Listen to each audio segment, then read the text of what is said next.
What's up everybody, Wayne's Workshop here, and today I'm going to show you how I go about building most of my armors, and that's with a program that I know and love, and that's called Pepakura.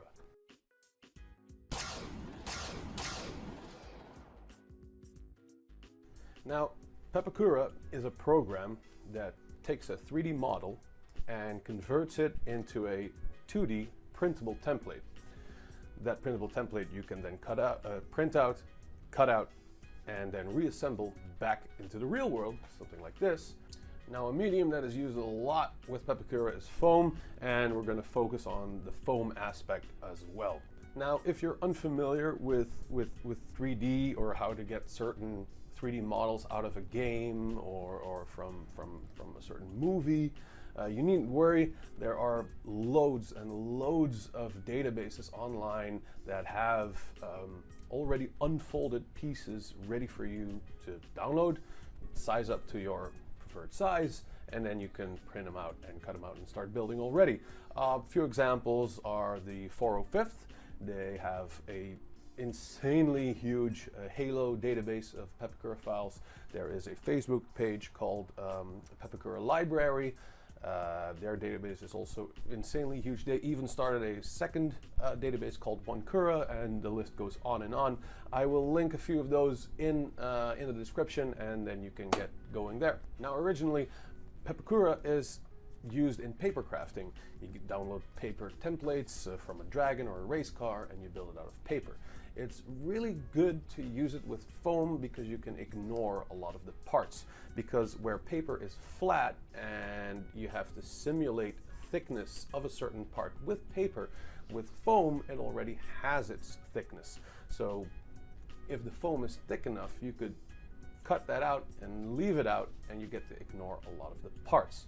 It's easier to show you on screen, so let's go over there and I'll show you what I mean. Now, Pepakura Designer 4 you can download. You can use a free trial infinitely.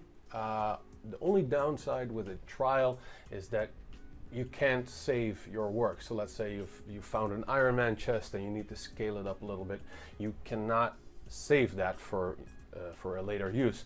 You have to print it out immediately, and then, well, basically you can close the program and use it for reference later. It's not that expensive. I think it's 30 bucks. It's well worth the money if you really get into armor crafting and you like the program. Then I really recommend buying it, and I'll show you some of the features now. For this series, I'm going to use the Tracer's core from Overwatch as a reference, but the purpose of these videos will be to show you some of the techniques, and then you use those techniques on your own work. Like that can be Iron Man, RoboCop, something from Final Fantasy, you name it. You go nuts with it. So once we start up the program, we're greeted by a blank screen. You go to File, Open, and for this, I'll use the Tracer torso foam that I extracted from Overwatch and then unfolded in this program. If you want this as a reference, I'll provide a link in the description as well, so you can build this if you so choose. Now, at first, this program might seem intimidating. I mean, you have a 3D window over here to the left, and you got all these templates over to the right, and then in the top left screen you have all these options.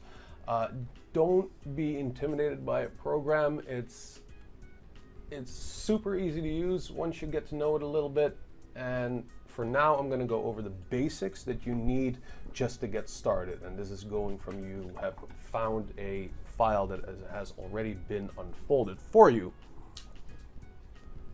So remember how I told you that we're going to use foam and that we can ignore certain parts in this model, and I'll show you by using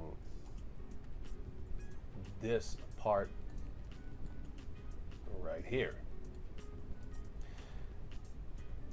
Now you can see that this part, once I select it, in the right hand screen, it's this little template. Now, if we were going to build this out of paper, we would have to simulate the thickness as well with this template. I've moved this template already off screen, and I have it right here. And what you would need to do is cut out both, and you have to glue them on top of each other with flaps. This is an option in the program if you want to use paper so that it creates glue tabs. But we're going to use foam, so we don't need these glue tabs, and we don't need to have this thickness part because our foam is already thick enough to simulate this thickness. And I'll just move it off screen, and you can see that I've done that with a lot of parts. Now, since we're using this as a template, we only need half of it because we can just flip the template over and then we have a mirrored version of it. So if I select it all, you can see only half of it is highlighted. I did include these centerpieces because, well, it's a centerpiece. And for example, this part right here, you only need one template and then trace it out 4 times. It's that simple. Now, some of the options in this program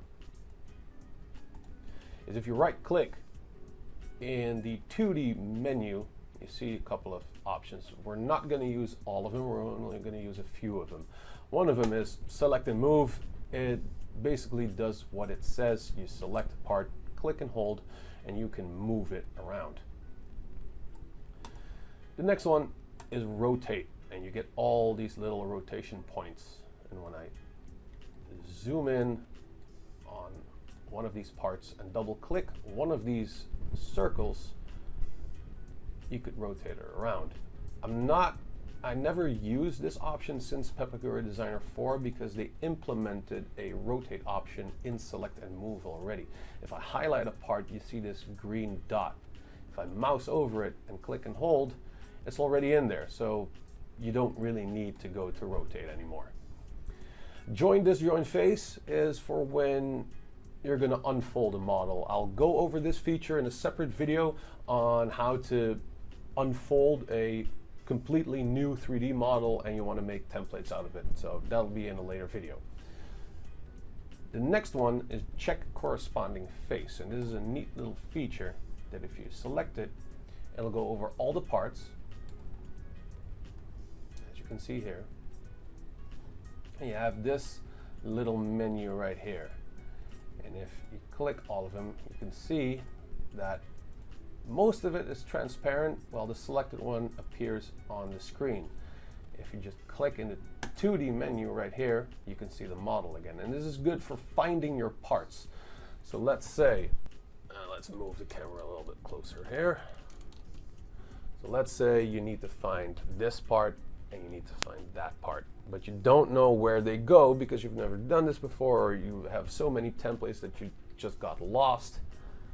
Not to worry. If we go back to the screen, we still have check corresponding face highlighted. You can click in the 3D menu, you can click on the part, and then in the 2D menu, you can see it highlighted.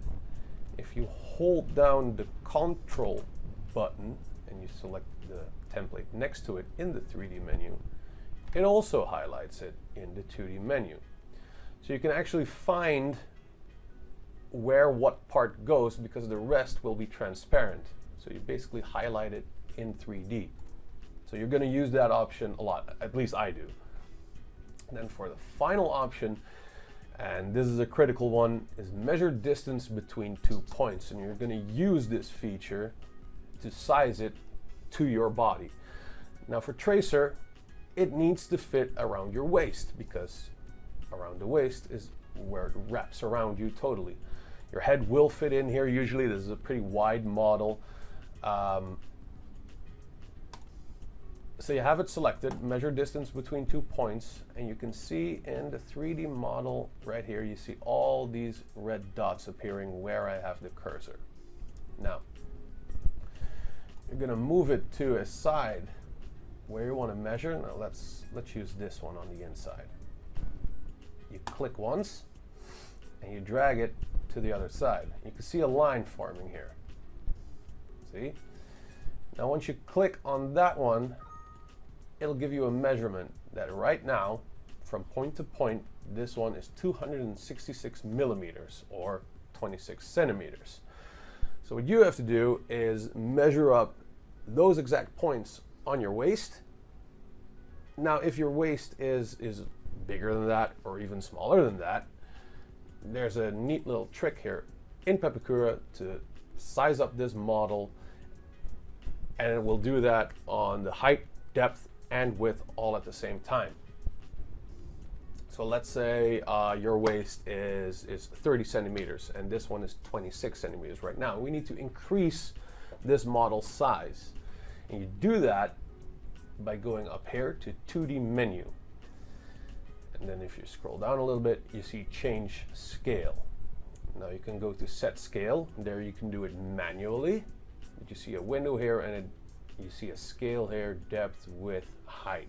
What I usually do is go back, 2D menu, change scale, scale up 10%. You can click this here or hold down Ctrl plus L while you're here.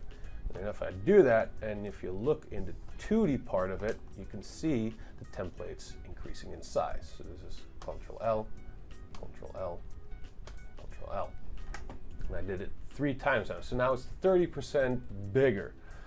Now, I'm guessing that it's going to be a little bit wider than 30 centimeters, 35 centimeters, but you get what I mean. If you want to decrease, you do the same, but then instead of Ctrl L, you use Ctrl J, and you can see it goes back. Now let's say we have it sized up a little bit. Here, you need to fit it on your paper size. And you see this dotted line right here. That's the size of your paper. And everything needs to be inside these lines. So you go back to select and move, and you just move all the parts around. And if you want to rotate it a bit to fit it all in, move this one a little bit down. This one will be too big, so we need to replace that. This one needs to move a little bit inside.